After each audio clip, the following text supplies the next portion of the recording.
Hello, John Miller, osteopath and professional invalid here. I've managed to put my back out whilst doing some gardening. Just pulling up weeds and things. Overdid it a bit yesterday. Not surprised really because I've got a bad knee and I'm compensating for it using my back. So here I am laid up just resting my back. Anyway, right, I've been doing a bit of reading in the meantime. Got a very interesting article here by a lady called Lisa Hodge. It was written in 2012. It's called Osteopathic Lymphatic Pump Techniques to Enhance Immunity and Treat Pneumonia. It's very applicable, I think, nowadays. It says here, pneumonia is a common cause of morbidity and mortality worldwide. While antibiotics are generally effective for the treatment of infection, the emergence of resistant strains of bacteria threatens their success, and I presume obviously viruses nowadays too. The osteopathic medical profession has designed a set of manipulative techniques called lymphatic pump techniques. These enhance the flow of lymph through the lymphatic system. Clinically, it is used to treat infection and edema and might be effective as a therapy in patients with pneumonia. The immune system uses the lymphatic and blood systems to survey to rid the body of pathogens. However, only recently the effects of lymphatic pump techniques on the lymphatic and immune systems have been investigated. This short review highlights clinical and basic science research studies that support the use of lymphatic pump techniques enhance the lymphatic and immune systems and treat pneumonia. And it goes on.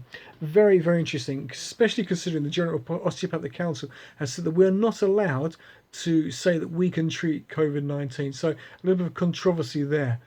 Anyway, bearing that in mind, again, it got me thinking about Pilates and some of the techniques that Joseph Pilates was using. A lot of his clients at the time were laying on their backs, they were invalids themselves, and some of his techniques were designed to help people exercise whilst basically laying down. And there are certain techniques called leg slides and arm openings. And when you look at the way they work, they're very, very similar in that they open up this area here underneath the collarbone called the thoracic duct, which helps act in a pumping action to move lymphatics through the system. The deep breathing techniques he used as well also expand and contract the rib cage, which in effect can also put compression through the spleen, which is of course on the left side here around the 9th, 10th and 11th ribs.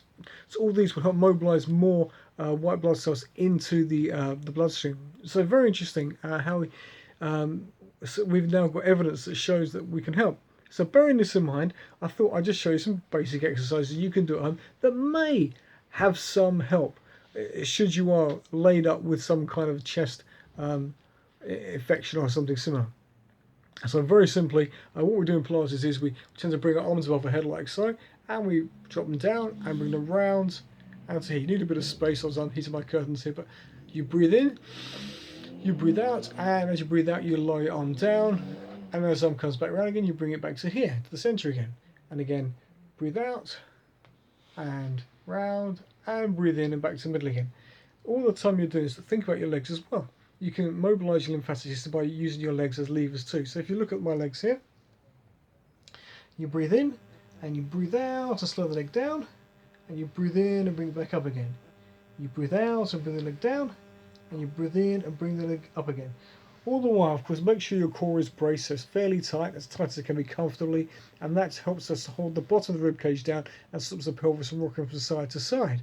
Now, this is, as I say, a basic lymphatic pump technique using the legs and the arms. We do this manually with patients, and you can do it too by yourself, should you have the energy to do so. Obviously, please don't wear yourself out, but this may be of some benefit to you. So you can do both arms together. I'm obviously, for demonstrative purposes, I'm holding a phone here. I'm only using one arm at a time. If you can use both arms together, that should help to really open the chest up and pull this apart here. So it takes the pressure on away from the lymphatic duct, or the great lymphatic duct on the left side, as well as on the right. But try this at home, see how you go. Do this for about 2 minutes and see what progress you make. Speak to you soon. Take care. Bye-bye.